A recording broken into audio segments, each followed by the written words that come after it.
Yeah, good morning guys. Mine happened to our friends in the Philippines. Up on the screen guys, estimating the cost of William and Gina's house, the caretaker house, the proposed building that was going to house Gina and Tatay as they were guarding the ponds, all of the ponds. Now, for anyone who is new to this scam that they pulled, Bosshog put it out there that all his fish were being stolen. He creates a crisis, and the solution was, if you build a house, if you send donations, we'll build a house for Gina and Tatay, and they'll guard the fish. Problem solved. Crisis over.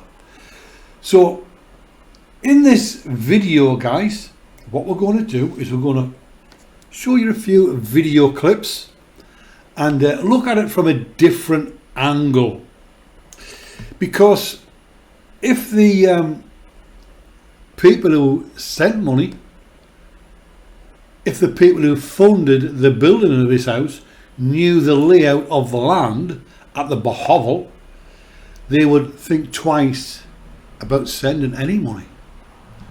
So with that in mind guys, just take a listen to the meeting that they're having at the Bosshog. They're all sat round the kitchen table, drinking and smoking, and Gina is there totting up the cost. So just have a listen.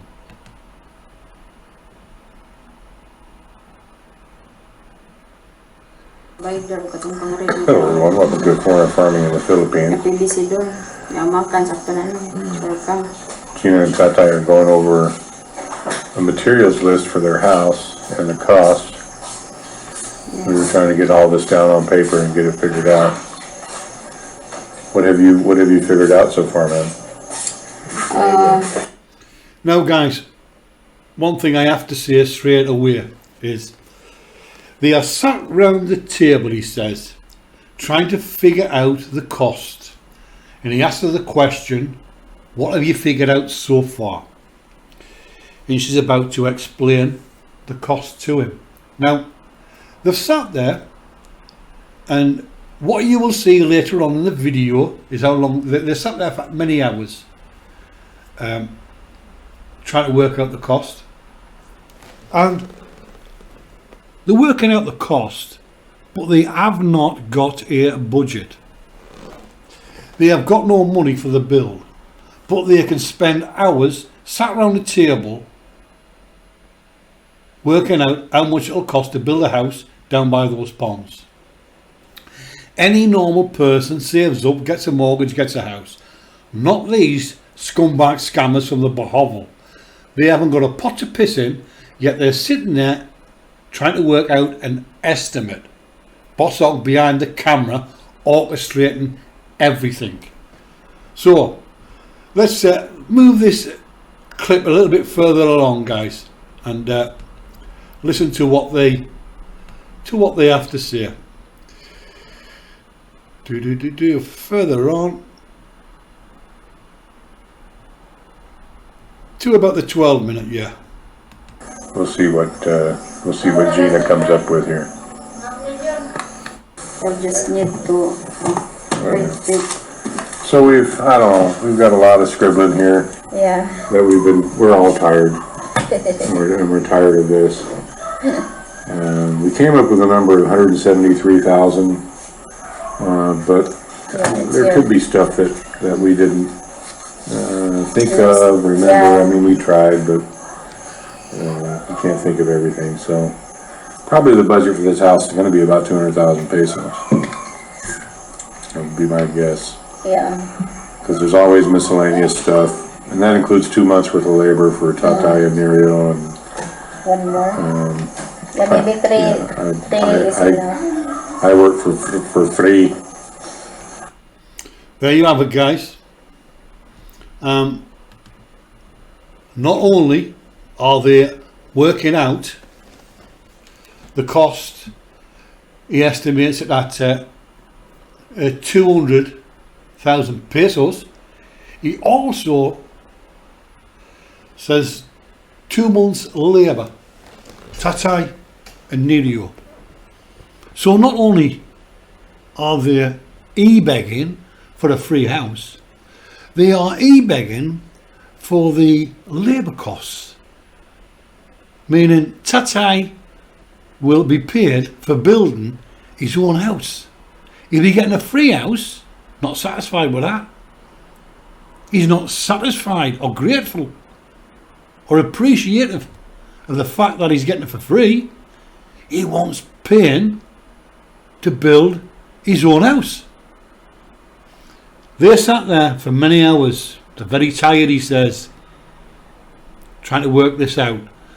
This was a big scam, and the poor people who sent money to these scumbags were ripped off. Totally ripped off. You'll see on the screen there, Bosshog says, I work for free. He doesn't work for free. He was skimming off the top. That's exactly what he was doing. And guys, we said we had another angle. So, with that in mind, take a look at this next screenshot. Now, to the people who sent money, sent donations for that house build, I've got some news for you. Up on the screen, what we have is the lay of the land at the Bosshog. Going to give you some idea of how this scam actually worked. What you're looking at there now is Bosshog is doing a video, and he's got a screenshot there of Pond 1. To the left of the screen, clearly marked, is the Bosshog. The house, if you can call the house, where they were sat having that meeting, plotting and planning for a guesstimate for a house build. So the Bosshog's on the left hand side, guys. Top of the picture, that is the main barangay road. To the right, on the right of Pond 1, the eco farm overlooks that pond. So I hope you're getting some idea of the layout. Bosshog's on the left, barangay road at the top there, eco farm is on the right. Now then, take a look at this screenshot. Bosshog is now standing with his back to Pond 1. He's looking out across ponds 2 and 3. You'll see in the pond, Nerio's putting a net over the pond to stop the birds getting in, because it turns out the fish weren't stolen. But we've covered that already. But the point of this screenshot, if you look in the distance, you will see Tatay and Gina's house, the abandoned house build. How far away from those ponds is that house?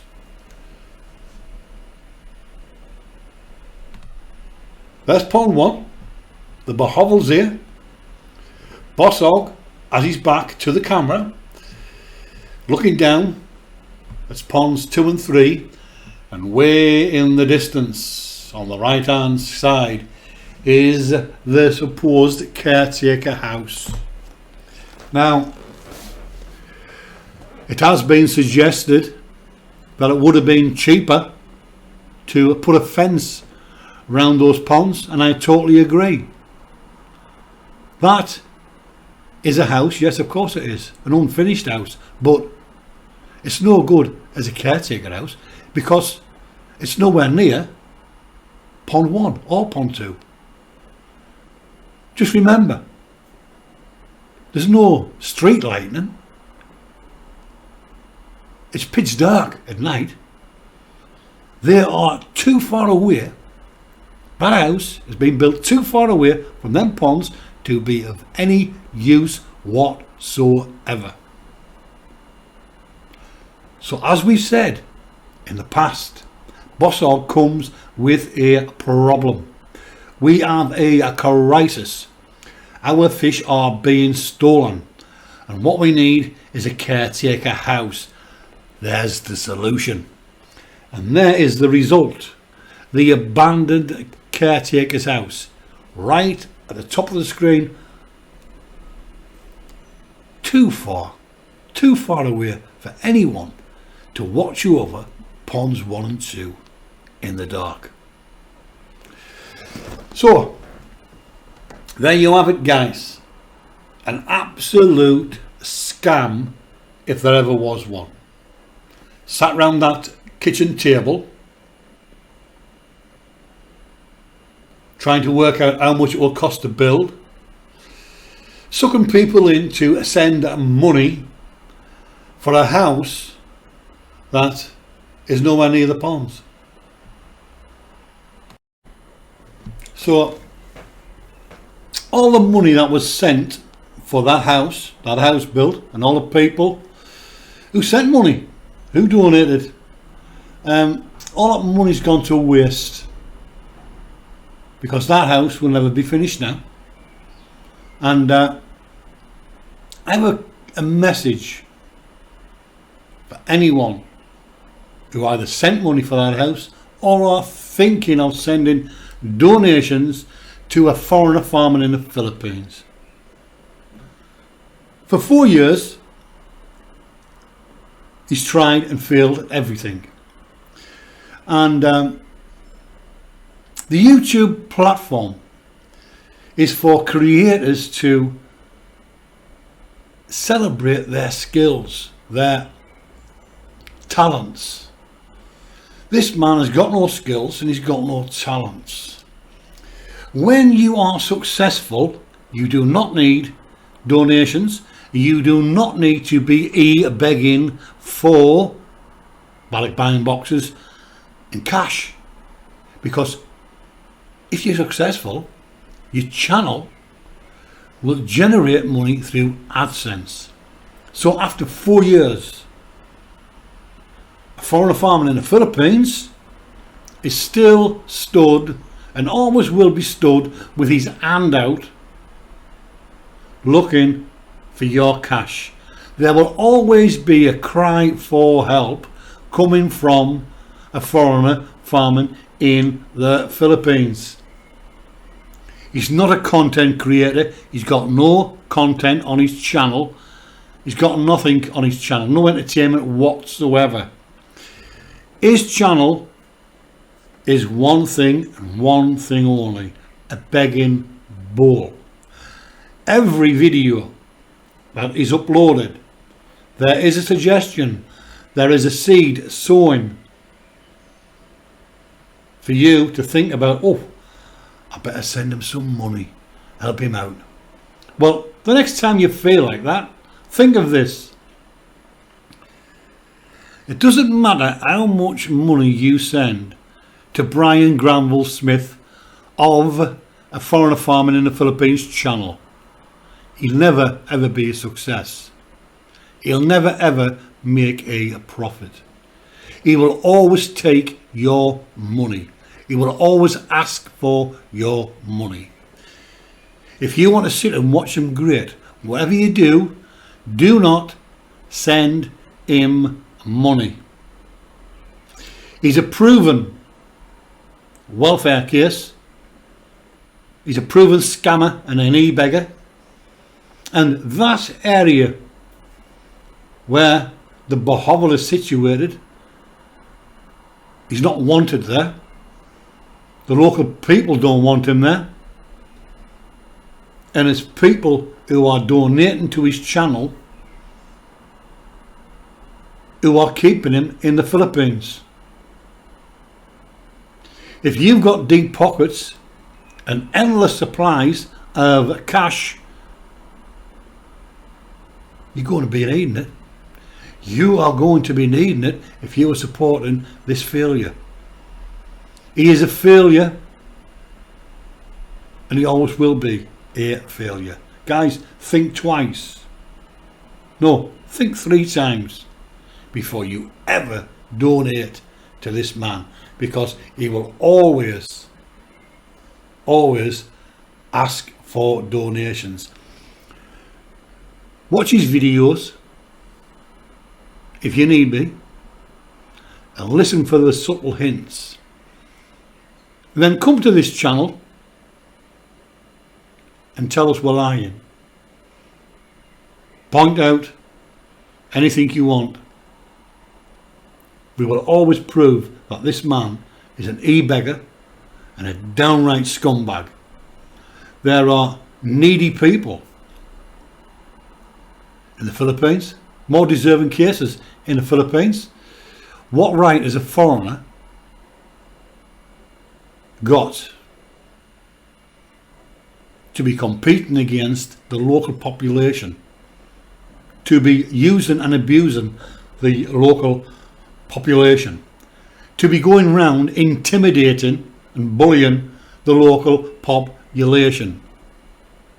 You are funding an absolute scumbag. So think twice, guys, before sending any cash. And one last thing. Where are all the subscribers from his channel from 12 months ago? Where are the subscribers from his channel that were in the live streams where he was accusing the locals of stealing his fish? Where have they gone? They disappeared. They disappeared for one reason and one reason only. They have worked out, sussed out, that he's a con man. Till the next time, bye for now.